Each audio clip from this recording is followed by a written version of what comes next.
diiwaangelinta komishinka qaranka Soomaaliland ayaa maanta si rasmi ah looga daahfuray deegaanada gobolka Togdheer iyo degmooyin ay ka mid yihiin Ceelaf Weyn, Garadag iyo Caynaba. Munaasabadani lagu furay dib u diiwaangelinta dadka aan qaadan kaadhadhka codaynta ayaa waxaa ka soo qayb galay mas'uuliyiinta komishinka qaranka, mas'uuliyiinta asxaabta siyaasadda, ururada arrimaha bulshada iyo mas'uuliyiinta gobolka Togdheer iyo kuwa degmada Burco, kuwaasoo dhammaantoodba faray bulshada deegaanadaasi inay si buuxda u qaataan kaadhka codaynta Soomaaliland oo si rasmi ah uga heli doonaan goobaha loo asteeyay. Ugu horeyntii waxaa ka warbixiyay qaabka la isu diiwaangelinayo gudoomiyaha komishinka gobolka Togdheer iyo sidoo kale komishineerada heer qaran ee munaasabadani ka soo qayb galay. gobolka Togdheer oo maanta aynu u joogno xafladii daahfurka dib u furista diiwaangelinta codbixiyaasha gobolka Togdheer iyo degmooyinka Caynaba, Garadag iyo Ceelaf Weyn.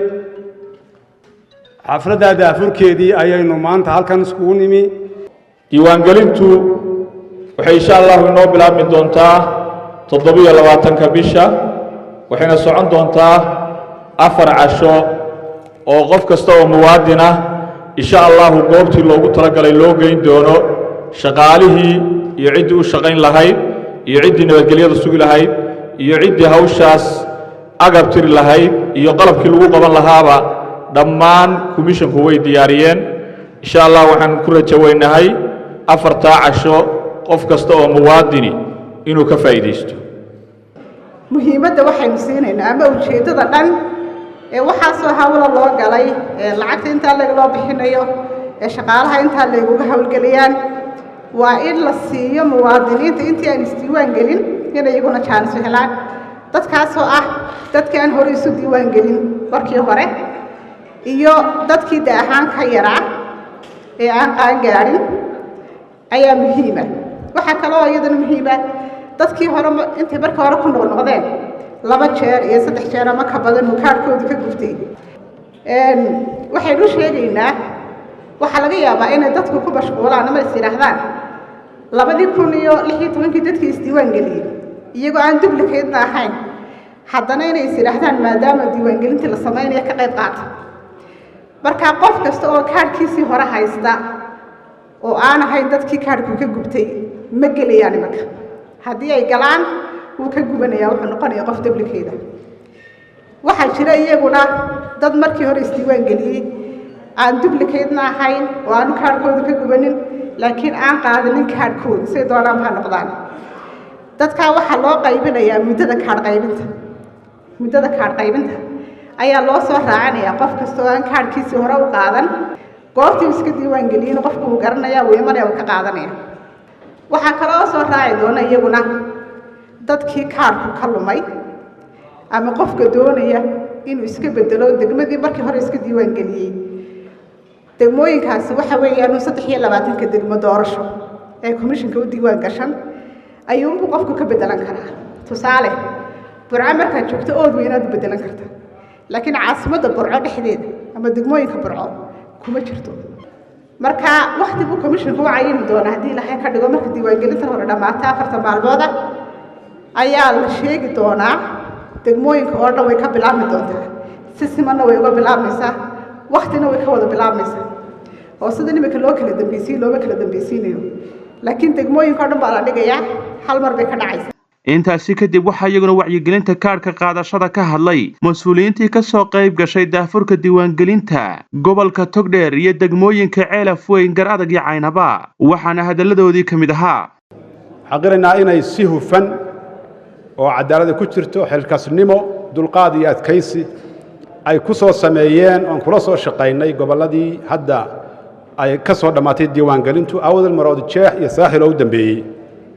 diiwaangelin helimayna haddii aan ammaan jirin inay ka qayb galaan madaxda gobolka, cuqaasha, haweenka dhammaantood siday nabadgelyada uga qayb noqon lahaayeen si ay diiwaangelintaasi inoogu dhacdo. intaa kadib waxaan leeyahay oo gobolka Togdheer u soo jeedinaya tartan baa lagu jira isdiiwaangelinta waxaan leeyahay toosa isdiiwaangeliya xaq baad u leedahay inaad isdiiwaangelisaan fartiinna ha eedinaya waxaan leeyahay isdiiwaangeliya oo qof waliba ha qaata kaarhka isdiiwaangelinta kale ee aanu xisbi ahaan u soo jeedinaa waxa weeye in lala shaqeeyo komishanka waa maalinta loogu talagalay dadweynaha iyo shicibka in gacantooda mas-uuliyaddii lagu soo celiyo maanta innagaa go'aan kale haddaynu nahay bulshadii shacabkii reer somalilan waxaa loo baahan yahay kaarhkaas waa kaarhka qofkii maayarka kuu noqon lahaa xildhibaanka kuu noqon lahaa iyo madaxweynaha kuu noqon lahaaba aad ku bedeli lahayd wacyigelinteennu waxa weeye qof kastoo sharcigu ogol yahay inuu isdiiwaan geliyo inaynu guryaha ka soo saarno inaynu qarannimadeenna muujinno inaynu wadaniyaddeenna muujinno maalin aynu gaadhi wey maalin aad haysa iyo maalin aad gaadhi wey weye maanta aynu gacanta ku haynaa aynu u wada diyaargarowno sidaynu uga qaadan lahay halkan ugu dambayntii waxaa munaasabadaasi soo gebagabeeyey guddoomiyaha komishinka qaranka somalilan cabdirashiid riye raac waxaanu yidhi waxaanu leenahay dadka isdiiwaangelintu xaq weeye dastuuriya oo qof walba laga rabo oo xaq loogu leeyahay waxay ka bilaabantaa qoyska oo qoysku hadduu rabo inuu xildhibaan u hiiliyo soo saaro qofka reerka qoyska ka mid ee ka hadhay dee wuxuu kala hadhay awood qoyskaasu lahaa waxaa ku xigaysa tuulada oo tirada ka soo baxday iyo inta iska diiwaan gelisay tuulada waa lagu calaamadsanayaa waa la ogi ama musharaxa u degdegaya oo dhaqaale u geynaya ama dowladdaa ku xisaabtamayso iskuul iyo caafimaad iyo wixii ayay ka qayb qaadanaysaa degmadii bay ka qayb qaadanaysaa gobolkii bay ka qayb qaadanaysaa qarankii bay ka qayb qaadanaysaa somalilan iyo waxa ay doonayso iyo halkay higsanayso oo tirooyinka iyo qolada EU-da iyo caalamku inoola fadhiya inoola joogaan mar walba waxay eegayaan bal intaynu dee la egnahay iyo sidaynu sidaa darteed dadka in loo geliyo weeye xaq lagu leeyahay oo qofka ku xigaa ku leeyahay oo qaranka ku leeyahay oo gobolka ku leeyahay wey reer togdheer iyo saddexda degmo ee la socda waa inoo 720ka iyo haddii ilaahay ka dhigo goobihii diiwaangelinta oo dhammaantood albaabadu u furan yihiin sugayana inay idin diiwaan geliyaan maxamed siciid gaxnug telefishinka caalamiga badda cas burco oo kaliya ku darso fariin kasta oo aad dirtaana waa ku bilaash isticmaal shabakadda ugu ballaaran geyga somalilan haddaba si aad ugu shubato adeega kaafiye fadlan garaac xidig 8 eber 8 afargees ama xidig 2 eber 2 afargees tayo waa telesom ma og tahay inay somtel bilowday abaalmarinno cajiiba oo ay macaamiisheeda ugu tala gashay waxaa ka mid a abaalmarinahaas dahab microwavyo tiiviyo iyo moobilo dhammaan shirkadda samsung ah akawn lacagi ku jirto oo baanka dahabshiil ah dalxiis aad ku degto hodheellada damal iyo weliba 10 gaadhi oo hayoondaay cusub ah kuwaas oo qaar ka mid ihi gaadhayaan qiimo $30,000 intaas iyo xidhmooyin kale oo guud ahaan 5,000 oo abaalmarinood noqonaysa waad ku guulaysan kartaa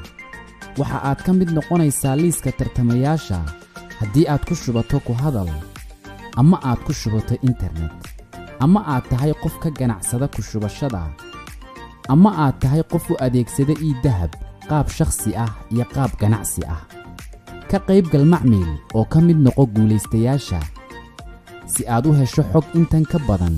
fadlan garaac 333 ama 111